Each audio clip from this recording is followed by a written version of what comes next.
we've been along to one organic farm near Cahir in Tipperary, run by a group of Germans, to see the theory being put into practice.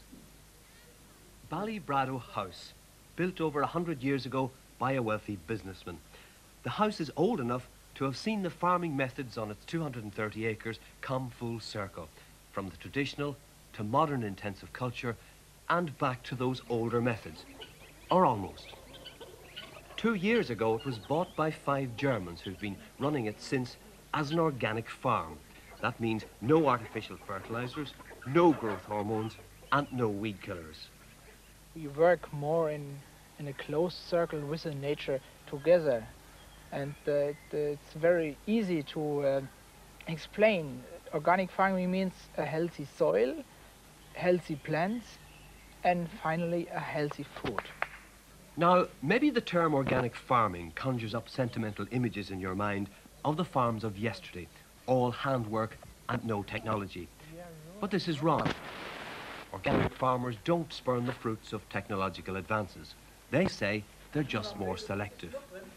In this case, they use tractors imported from Germany, built to carry the special machinery they use, and to put as little pressure on the ground as possible.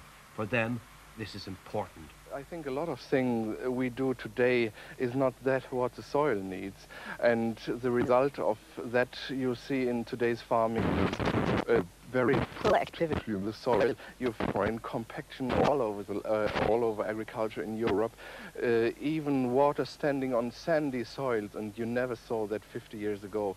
And so I think conventional farming has to think about. Well, they're certainly thinking about it, and one of the results is this. It's an alternative to ploughing. With ploughing, they say, you disturb the natural levels of bacteria, literally turning them upside down. This machine loosens the soil but doesn't turn it over. Life at Ballybrado House is well organised, with everyone coming together in the middle of the day for a communal meal.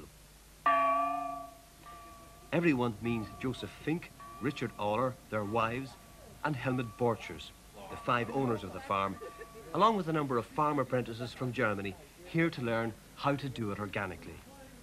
The house is big enough to give the owners flats each, and if communal ownership brings problems, they discuss them.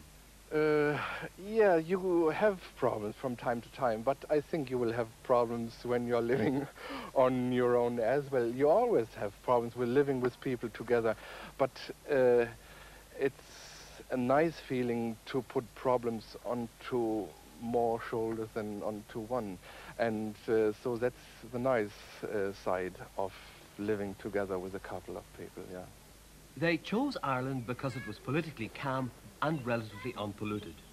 So when I read in the newspaper about all the problems in Germany with the polluted air and water and about the dying forests, then I'm glad to be here, so that the children have clean water and fresh air. The 3 male owners come from different backgrounds. Richard Aller had a vineyard in Germany, Joseph Fink was in business, and Helmut Borchers sold and repaired cars. All of them feel moving into organic farming was a positive step. Yeah, I have the feeling that it's, for me and other people, more worth when I do something like producing a good food than, for instance, panel beating. While grain is their main product, they grow vegetables for themselves and sell the surplus. Eggs come from their own hens, free range of course, and they've brought back the saddleback pig to Ireland. The saddleback, they say, is a healthy breed which can fend for itself in all weathers, and does. Sheep give them mutton and wool. The wool isn't treated chemically or dyed.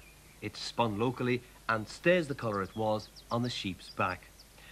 However, their main income is from grain, and most of it is exported to Germany. But they're building up Irish outlets too, and the bread they bake in the ovens of a local bakery is beginning to appeal to local taste buds. They grow wheat, barley and rye and plant clover or other crops along with it to keep the weeds down and give nitrogen to the soil naturally. That's further enriched by animal waste from the farm. Where possible, they're using older strains of grain rather than the modern varieties because they feel the older strains are more resistant to disease. But if disease does hit them, they use organic sprays like nettle tea. There's a price to pay for all this, of course. More muscle work and yields about half of what they'd get with intensive fertilizing. But they point to the overproduction in Europe and the finite nature of our resources.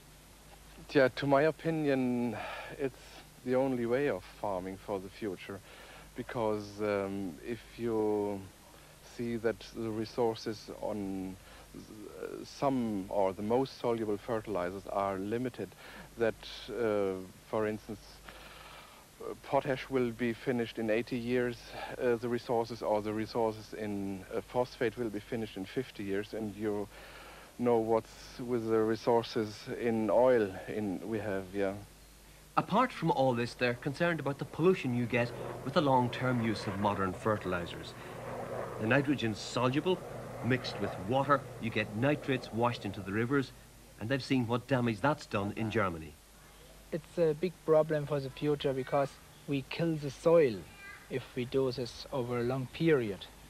We kill the animals, the microorganism, and the biologic activity in the soil is very low if you use this kind of fertilizer.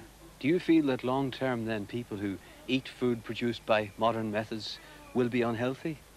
Yes. Yes. They, of course, have the enthusiasts' dedication to what they're doing, and there are many agricultural scientists who would disagree with it. But it's obvious from the healthy sales of organic products that their fears find an echo with a growing section of the public.